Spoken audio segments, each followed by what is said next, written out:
another episode of Musical Chairs with me, CheerUpCharlie. And today we have another amazing guest from across the water.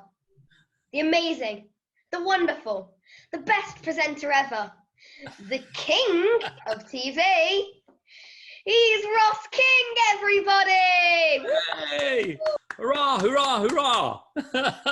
Thank you. That is the best introduction I've ever had in my whole life. Oh, Thank you, Charlie. Thank you. I'm gonna record that, and every time I do a gig or anything, I'm gonna play that before I come on. That will make me feel good. With your Wombles background. With my Womble, exactly. That cheers up me and the Wombles. Great Uncle Bulgaria is very happy. Okay, so if you're ready for some funny questions, some interesting questions, and some serious questions. Okay, I'm ready. This is brilliant. And I hope your tongue's not in a twist tonight, because there's something fun coming for you at the end. All right, okay. Should I do my warm-up exercises? Should I do my lips, teeth, to the nose? That one, okay. Right. So let's rush right into it. So I thought I was young starting my career at age 9, but you make me feel old. You started at age 4. How on earth did this happen? I know, isn't it weird to start your career at 4? Yeah, it was a TV show in Scotland, which is where I grew up in Glasgow. And my mum, they asked her to be part of this TV show. It was about schools. And and I was a little 4-year-old kid. And also I used to get put out at weddings and, things like that with the family. And I would sing and sort of dance a little bit and do really bad impressions. And that's what happened. And then so the first TV I did, I was actually 4 years old. Hard to believe, isn't it? That's when also dinosaurs used to roam the world. There weren't really a lot of viewers, just a couple of, there was one dinosaur with one eye, and he was called, do you think he saw us? So he was the only one that was watching the TV. That's what I always say about my dad. So you grew up in Scotland, as you just mentioned. You must have had amazing parents like mine who travelled about with you. Were they very encouraging and helping you build your career? They were incredibly encouraging.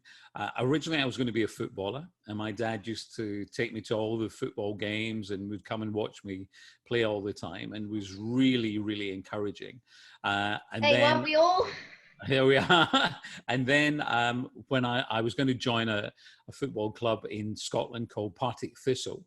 So you've got Rangers and Celtic, the two big clubs, and you've got Partick Thistle, this lovely little club in the middle. And then I went there, and the manager was a man called Bertie Auld, who was an amazing man. He played for Glasgow Celtic when they won the European Cup, when they were the first British club side to win the European Cup. And he became the manager of Partick Thistle. And when he saw me and when he watched me play, he said to me, "You'll wear out more mirrors than you will football boots." So that's when I realized that maybe it was better to go into show business than to play football. But Mum and Dad were really encouraging. Mum played the piano, and she was very musical. Dad was musical as well. He played the euphonium. He was in the Salvation Army, and he taught and conducted the choir. So they were both very musical, and they were really helpful like that. But the funniest thing was that then when I was at school, and then I started doing more acting, and I'd be in the school plays, and then I started doing the school discos and things like that. I just didn't know what to do, how to get into show business. And it was my math teacher, Roddy Hood, who said to me that hospital radio is a good way to get into TV and radio. And I went to hospital radio then when I was 15. And when I was there, I then heard that Radio Clyde, which is the big radio station in Scotland, they were looking for a Saturday boy. And I went along, and I was the Saturday boy, and I did everything. I photocopied the scripts. I made the teas, the coffees. I would rig the football grounds when we'd have live commentaries. I'd throw all the cables all over the stands and things like that. And I did absolutely everything. So yeah, that was my start. But Mum and Dad had no idea. I always remember saying to my dad, "Dad, I'm not going to be a footballer. I'm going to go into show business." And he said, "That's going to be hard because we don't know Coco the Clown. So we don't know how we can get you into the circus." But thankfully it worked out not too badly. Yeah, so nothing like my parents. They actually knew stuff about theatre and music. Ah, Yeah. clever. You are talented in so many areas, including you're a presenter, obviously, and you're a best-selling author. Did you do your formal training anywhere? No, it's interesting you say that, Charlie. When I was a kid in Glasgow, then when I wasn't going to do the football, and then I was hopefully going to go to the Royal Academy of Dramatic Arts. But then I got a full-time job at Radio Clyde when I was just 16. So I was really, really lucky. And then people said to me, just do that, and then you'll get other work from that. So I didn't have any formal training there. I learned a lot as I went along. And then when I moved here to America back in 2000, I went back to acting class and I studied acting out here for 3 years when I came here at first. So that was kind of my more formal-ish training that I did here in America. But when I was in Britain, it was just lucky. I learned so much in the job and was able to go and do, because, you know, I had a little bit of a name from being on the radio station. So I could go off and do panto and plays and musicals.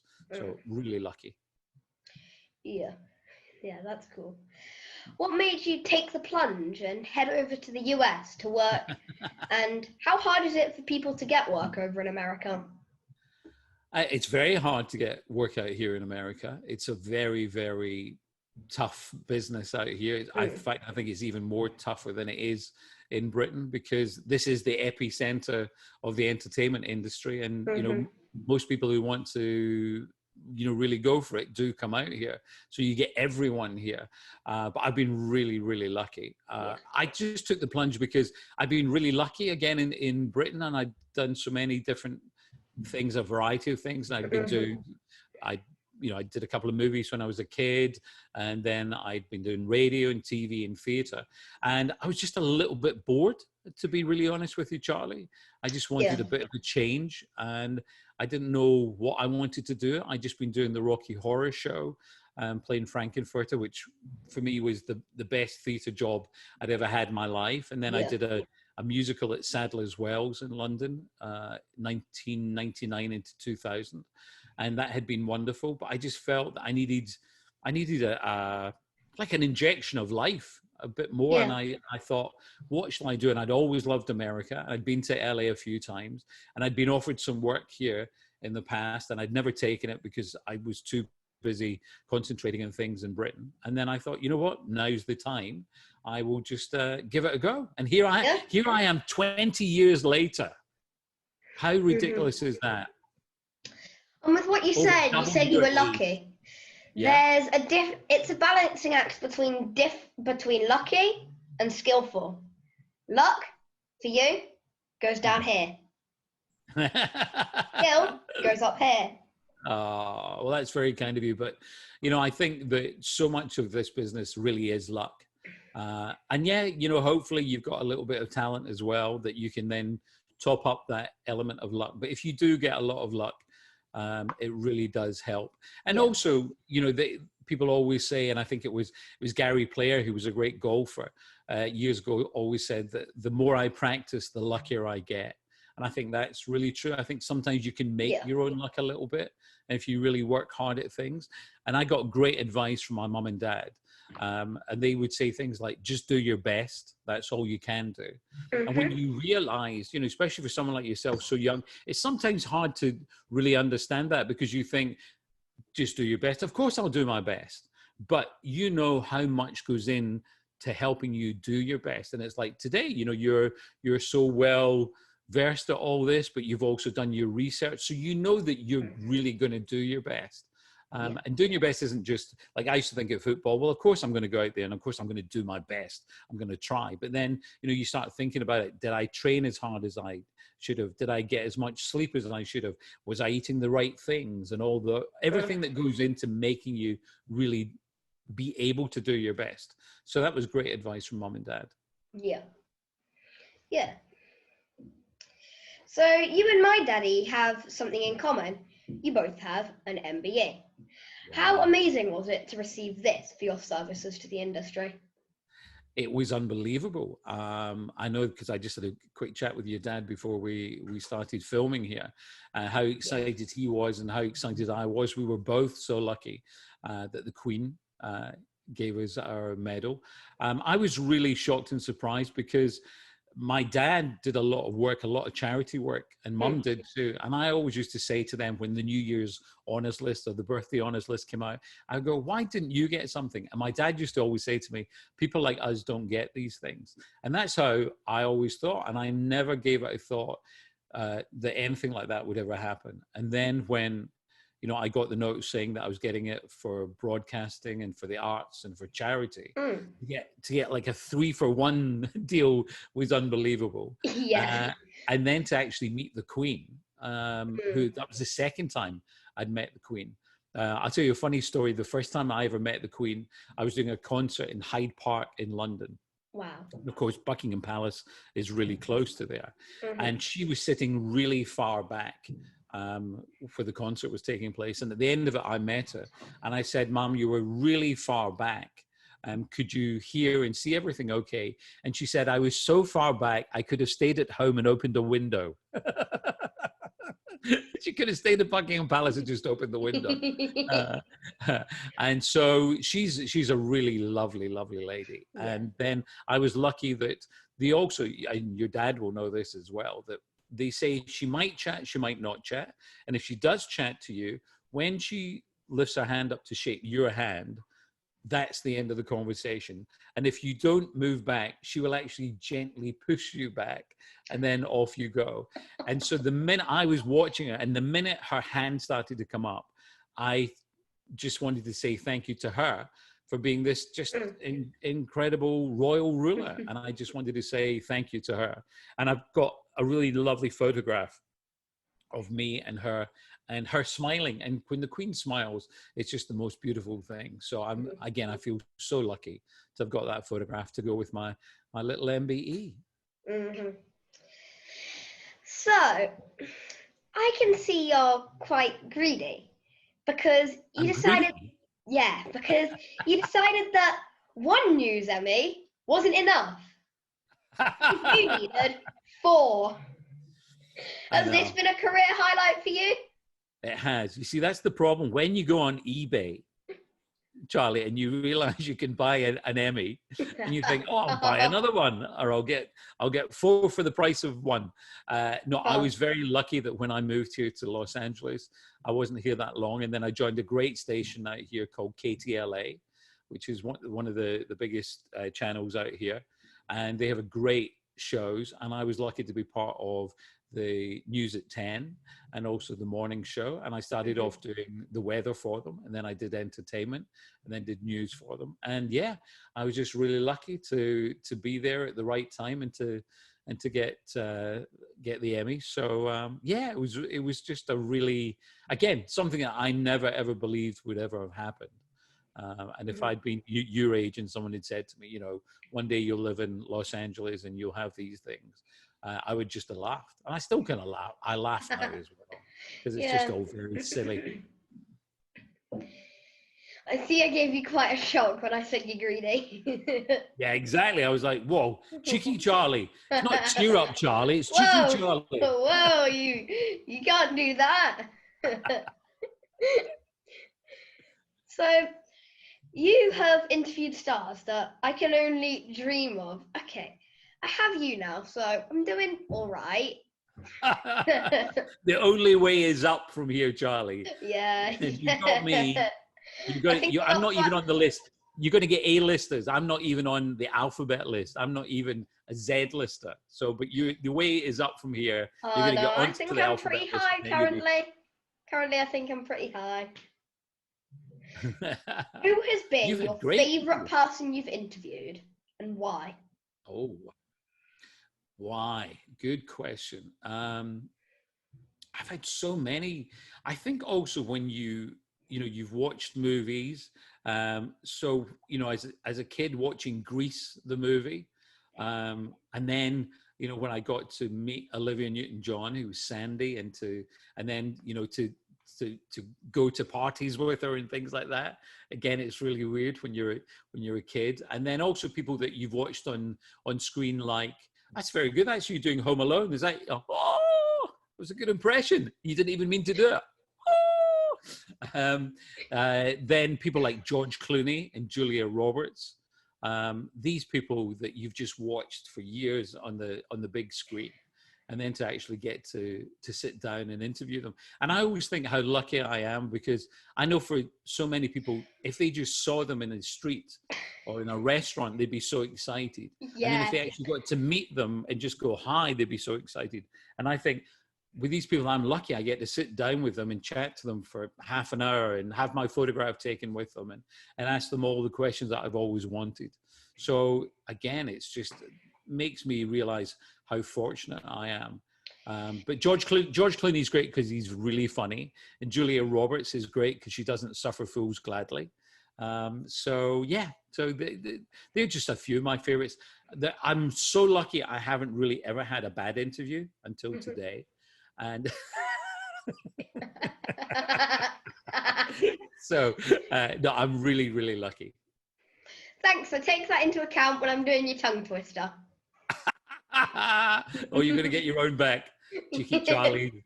It's like, cheer up Charlie here, cheeky Charlie here. Oh, don't worry. I've already got a nice and hard one for you. Good. So my transition into the limelight was unconventional, to say the least. I am very passionate about people doing what they love and not what people think they should do.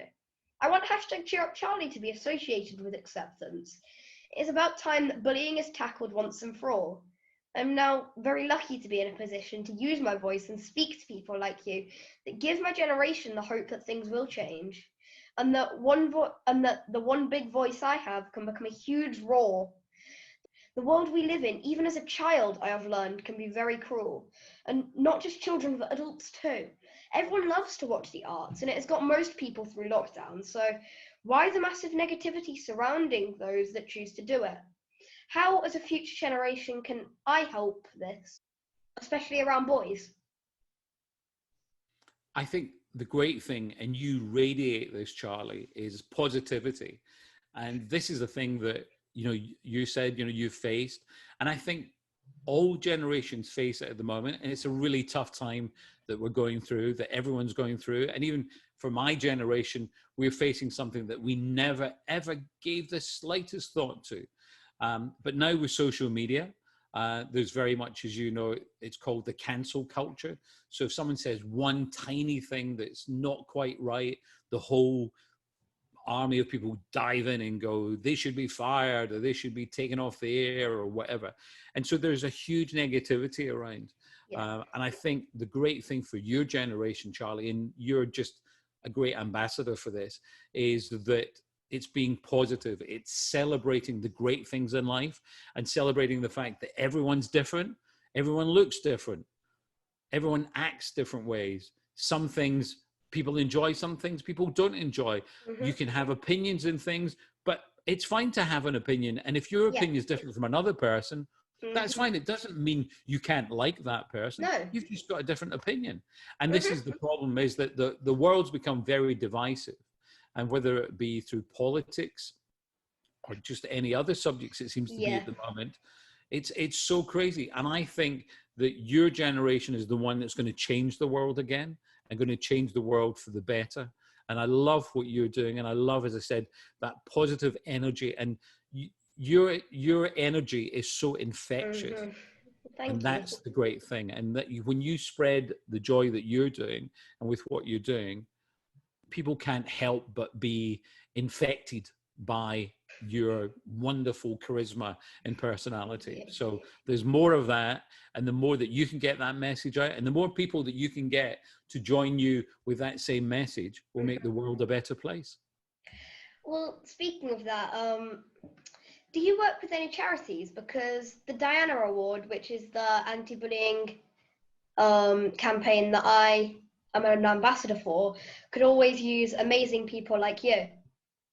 Oh, that's lovely. Yeah, I'm very happy to be an ambassador. Yeah, I work with a lot of charities, and some that are very close to home. My mum and dad both passed away with dementia.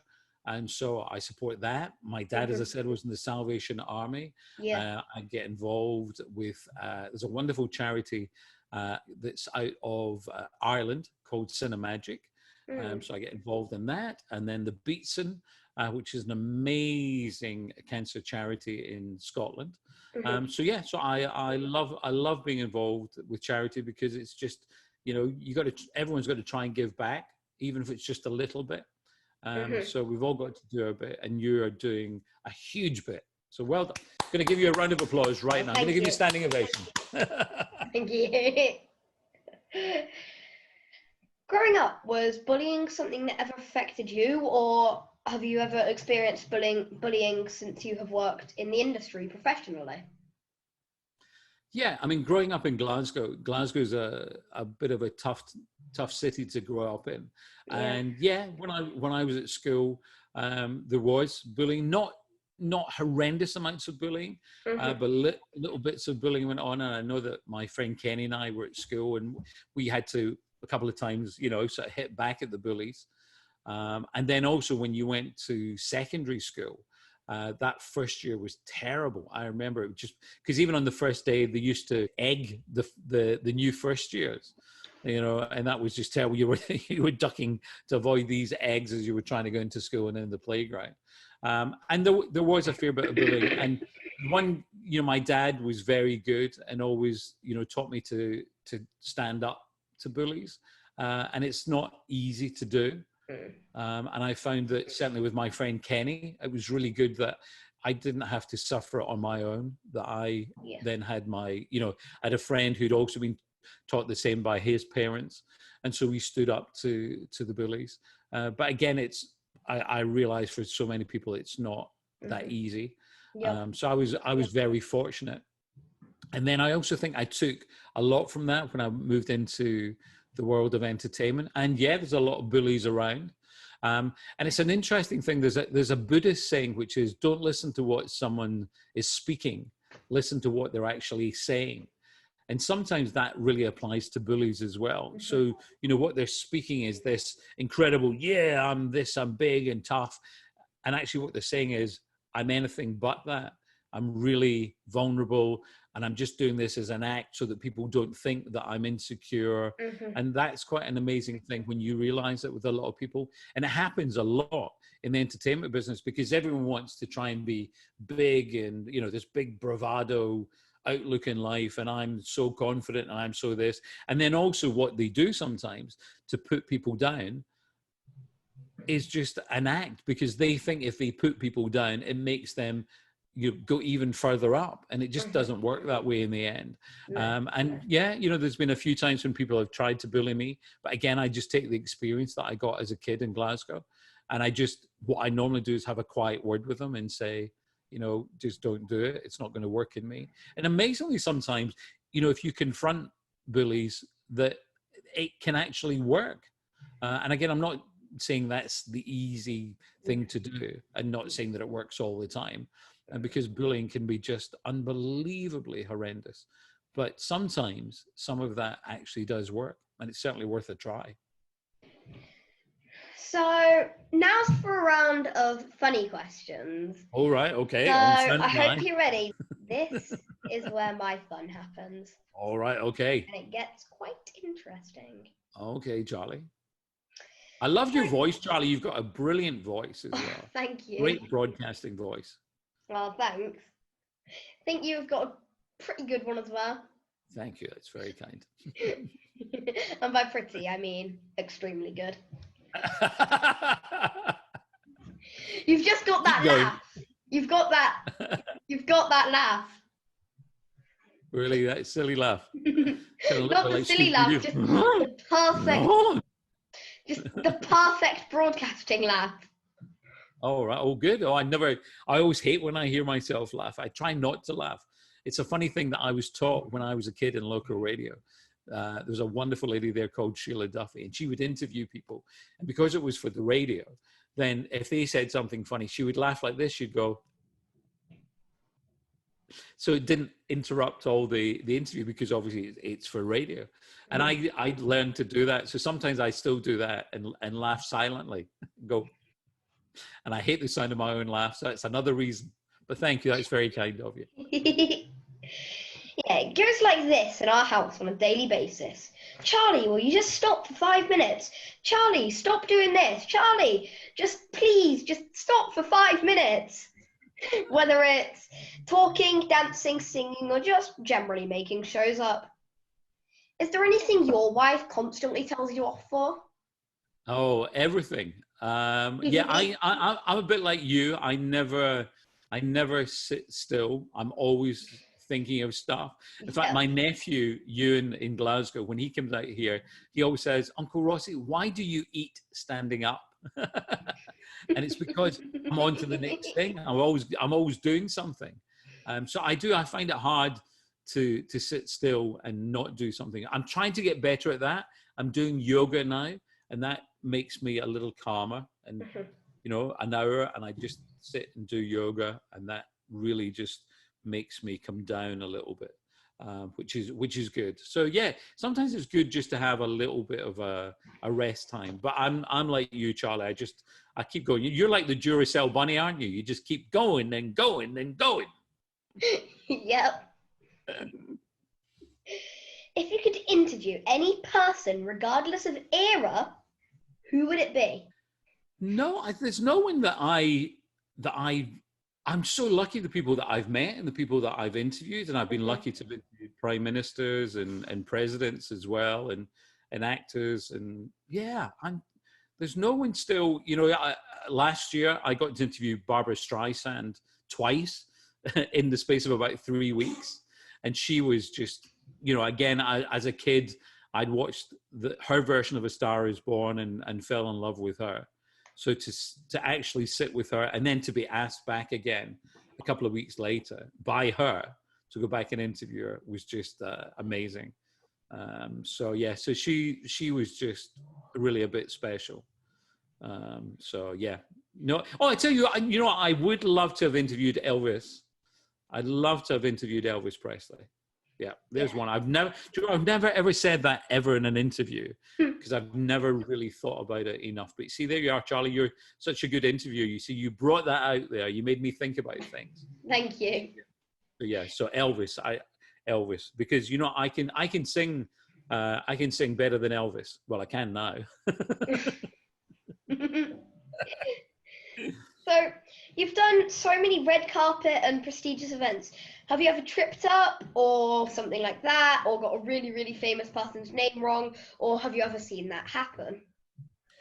Oh yeah, I mean, you're always worried about that. The weirdest thing for me was when I did my first network TV show, which was called Young Krypton. And there was a TV show called The Krypton Factor. And this was the version for kids. And this was my first network TV show. I can't remember. I was really young, maybe just 20 or something, 19 or 20. And I'm doing the show at Granada Television in Manchester. I'm going to these big studios, and I've never seen anything like it. And all these people, and we had a big studio audience of about 400 kids screaming. And it was just so incredibly exciting. And I had this thing where, and occasionally I will wear glasses, but not very often. And the auto cue was quite small, where you can read all the lines, because it was quite a complicated show. And I kept on thinking, oh my goodness me, am I going to screw my eyes up a little bit to read the auto cue? Because the opening was at the top of these stairs. And I came down the stairs, and I was so concentrated on reading the auto cue that I said, "Hello and welcome to Young Krypton." Not a good start to my TV career. I made the stop, and I didn't even know I'd said it, and I wondered why 400 kids had all burst out laughing, and why they were stop. Thankfully, it wasn't live, but yes. So there we are. So that was the start to my network TV career.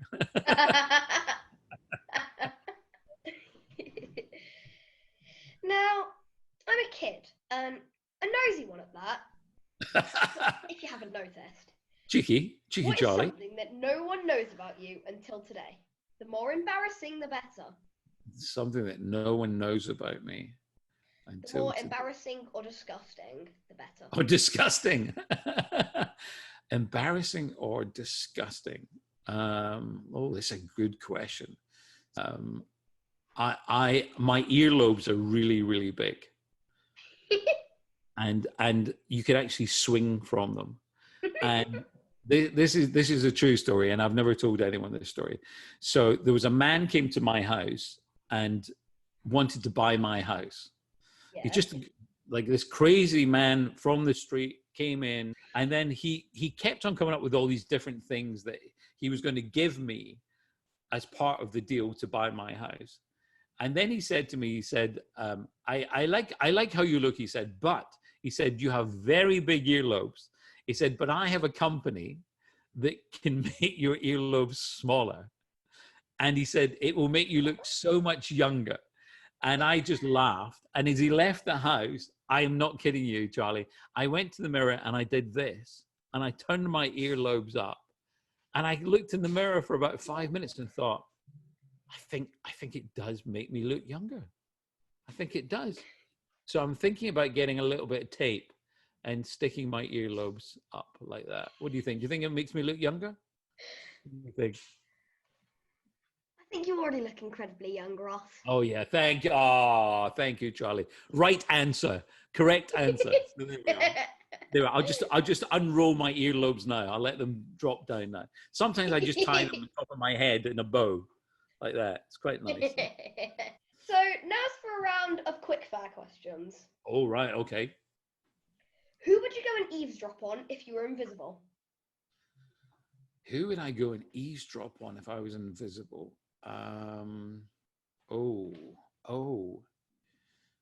Actually, John, I'll tell you, this is a true story. When I did a show, Pebble Mill, years and years ago, I discovered that at the end of the show, the Pebble Mill studios were in Birmingham, and the toilets were the public who would come in would use were just down the stairs from where my dressing room was. So what I would do is, after the show, I would run down before they let the audience out, and I'd go into the toilets and go into one of the cubicles and lock the door and wait and hear people coming in to hear what they said about the show. So that was close to being invisible and hearing what people would say. And sometimes you really didn't want to hear what people said about the show. So sometimes it's probably best not to be invisible, to eavesdrop on people. But yeah, I mean, I think you'd love to eavesdrop. I think to be in places like the White House at the moment to hear what really goes on and what people are really saying. I think that would be good. Or it's at 10 Downing Street. It'd be interesting in the world of politics to hear what was going on. You know what, Ross? I think every single person I've interviewed and I've asked that question have all said the same thing as you. Parliament or the White House or Boris Johnson. Yeah. Or the toilets at Pebble Mill. So, note to the toilets of Pebble Mill and any politicians, lock your doors and windows. There we are. Good advice. Good advice. Sage advice. Favorite superhero? Favorite superhero was Batman. Childhood book? Childhood book, all the Nancy Drew mysteries. Favorite food? Favorite food is sushi. Suit or casual?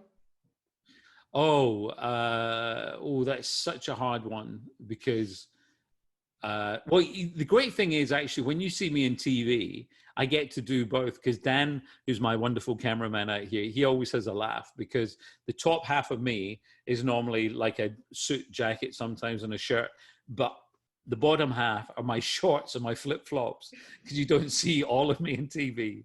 So I'm like half and half. So there we are. That's a half and half answer for that one. Suit and casual. Yes. Hogwarts house. Oh, Gryffindor. Favorite Harry Potter character? Hermione. Text or talk? Talk, definitely. 2 things to take to a deserted island. Two things to take on a deserted island. Oh, good question. Just two things. Two things. Oh, it would be a pen and a paper, and I would write.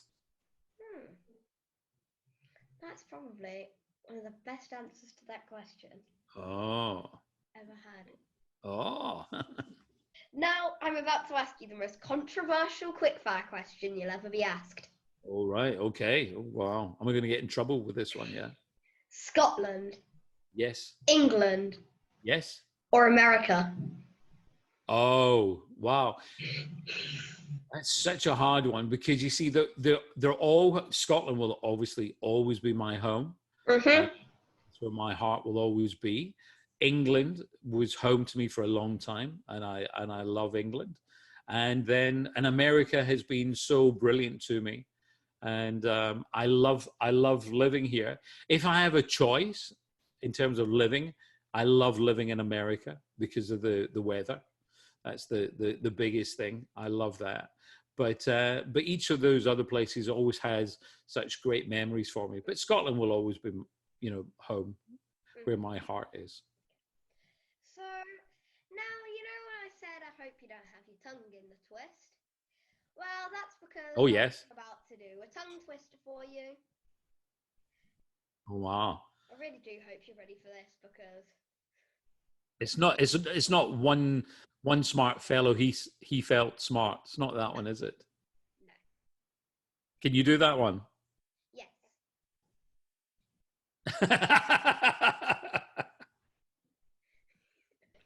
One smart fellow, he felt smart. Two smart fellows, they both felt smart. Can you do that one? Yeah. One smart fellow, he felt smart.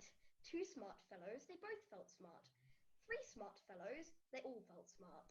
Four smart fellows, all four of them felt smart. Five smart fellows, they felt smart. Six smart fellows, they felt smart. Oh, brilliant. Well done. I love it. I've got a hard act to follow here now, haven't I? You can repeat after me and then you can do it on your own. Which? Switched the Swiss. That was easy. Oh, should I write this down? Yeah, if you want to. Okay, I'm going to write it down so that I don't. But you know what? I'll be very clever. I'll put it on my screen here in front of me. How about that? Yes, And I've then never had somebody that thought like that. See, right. Okay, so which, yes? Switched the Swiss. Which switched the Swiss, yeah? Wristwatches. So which switched the Swiss wristwatches? Which switched the Swiss wristwatches? Which switched the Swiss Which switched the Swiss wristwatches? Well, I think you've just moved up to first place on our tongue twister leaderboard. Hey! Result. Woo, woo, woo, woo, woo. Ole. Well done. Hey. And champion is champion. Sorry. And now you've come to the end of our humble interview. I've just got one more question, and this is for my benefit only. Yes. Do you think a show by the name CheerUpCharlie and the Ross King Show has a great ring to it? I think I don't even think you need the Ross King, but I think just the CheerUpCharlie just says it all.